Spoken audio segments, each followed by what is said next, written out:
I'm going to show you all the details to fit this forward-facing manifold on a BMW N54 engine. Now this one is a 335xi. Here's a look from afar.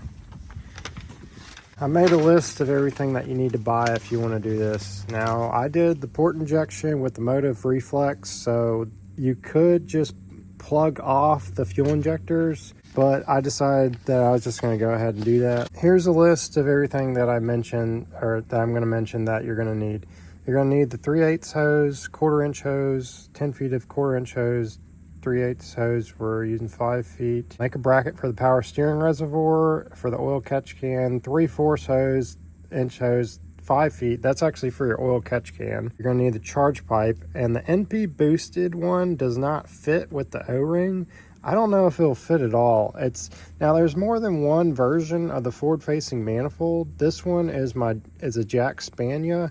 There's also an NP boosted, which is basically the same thing, I think. There's also the Dock Race one, so I don't think every charge pipe is going to fit that you buy for a forward-facing manifold, because this one's slightly different. I made my own charge pipe. I made some mistakes on the NP boosted one to the point where I couldn't use it anymore. I'm gonna go through this, kind of show you what I did. That charge pipe right there is actually just like a $60 one you can get off eBay. I chopped it up right here, shortened it, and then I had to get my angle exactly right so that this would fit up here properly with the clip still. I also cut the bottom of it and extended it, and I machined a plug and chopped the original one off and welded that back up. Now this charge pipe, I actually kind of forgot, this is a BMS one, so the quality might be a little bit better. I guess there might be a Chinese version of that. This one, it has set up originally for this factory blow-off valves. I'm using it's like a turbo excess blow-off valve, but it's a knockoff. Now, issues I had out of this, it actually, where they put that flange on there, they drilled all the way through it, and it leaks boost underneath the flange and up through the bolt holes. So I had to cram a bunch of JB weld down in there, and that's probably why my car had been constantly going into reduced power mode, because it was leaking boost. Also get a code for low pressure from the turbo with that issue there.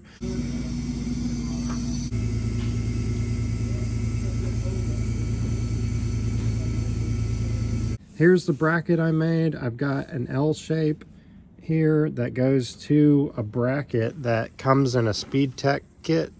Now what I did with the bracket is I notched it, because you can't pull that bolt out without removing this manifold.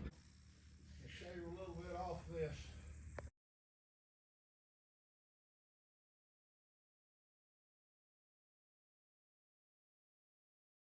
Made it so I can loosen that bolt up and slip it in behind without removing that manifold. The original bracket bolts to the bracket that I made, and then I made another bracket on top as like a washer to compress down on the bushings, and that holds down my power steering reservoir. Right here is a bracket that I made for my oil catch can. That's a BMS oil catch can, and the way I've got that set up is we're coming right off the valve cover.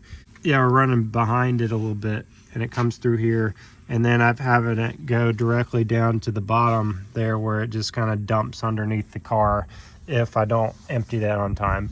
I have to empty that catch can every time I put fuel in this car, every time I fill up. Here's a 3/8 hose. I use that to connect back here.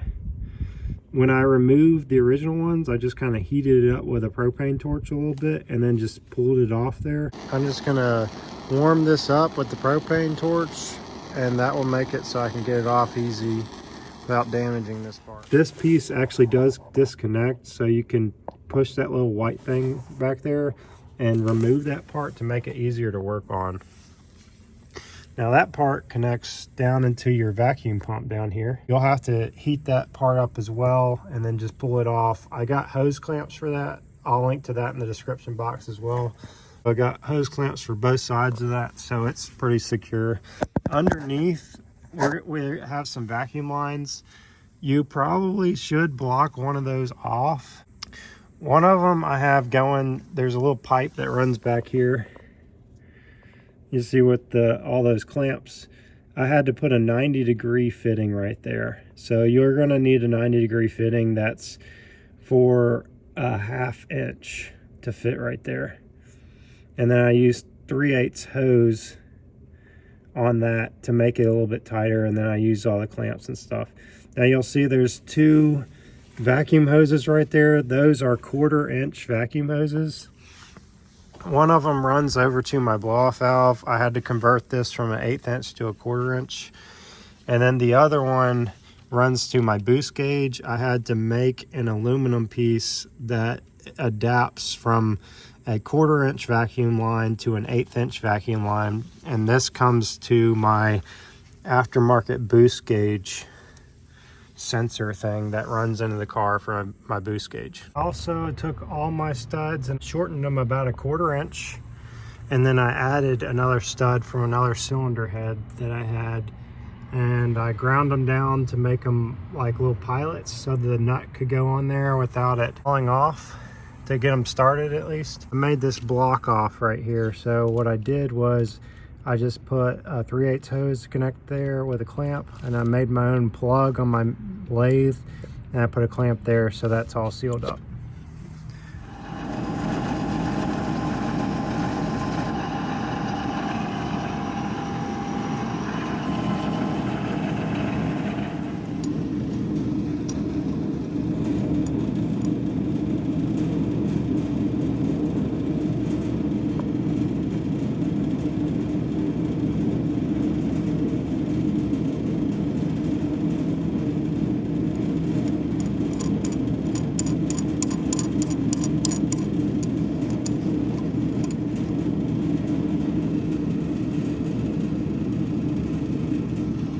Here's where I drew out my bracket for my oil catch can, where I put these holes. This is all the measurements I took to be able to put this in the milling machine. This is all in inches.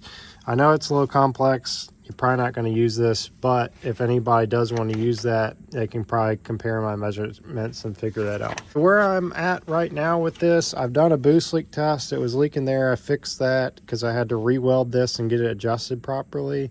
I crammed some JB weld down in there to try to fix the sensor where it was leaking out of the holes. And I've got it all buttoned up, and I'm getting ready to wire it up underneath this cowl here for the motive reflex. These are where the injectors go, so if you don't have the injectors or not doing the port injection, you're going to need to block that off, which I'm pretty sure you can get from black market parts. Originally there is like a T that goes here with that one vacuum line that's running right there. I just, shortened it. You really don't need that vacuum line.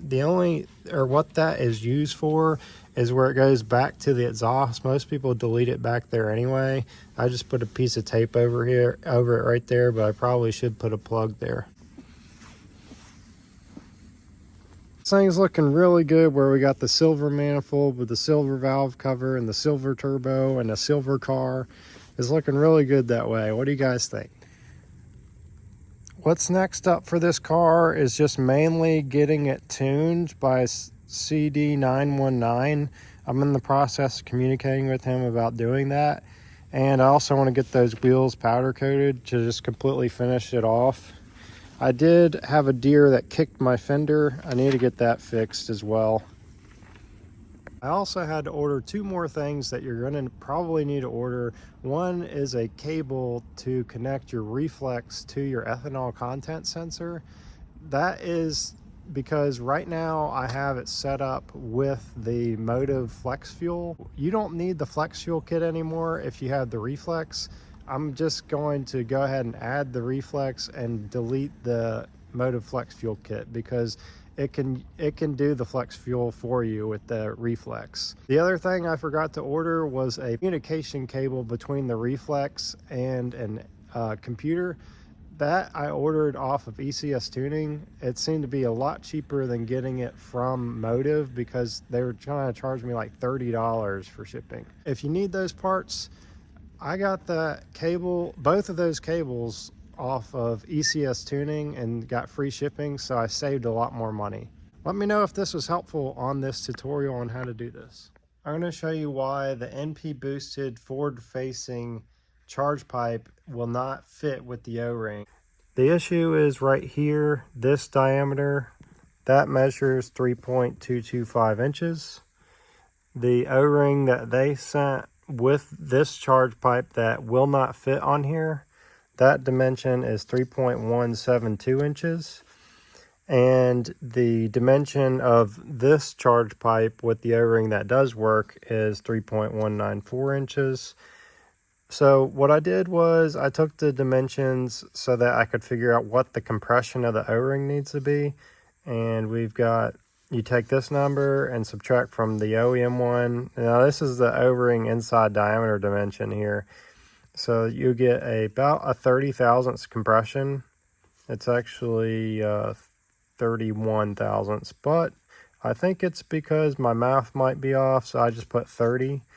On the forward-facing manifold with the O-ring they included, that dimension is 3.172, which is nearly twice the compression of the O-ring, and the O-ring just can't compress 60 thousandths. So that's the issue I'm having. Now, to fix this, this technically should be machined so that it'll be universal and work with the factory throttle body. But the problem is trying to machine that part. I'd have to cut it off and then re-weld it, and that's kind of a lot of work. The easiest solution that I've found is I'm just going to take the throttle body, mount it on the milling machine, and then machine this down 25 thousandths. Or actually it's 22 thousandths.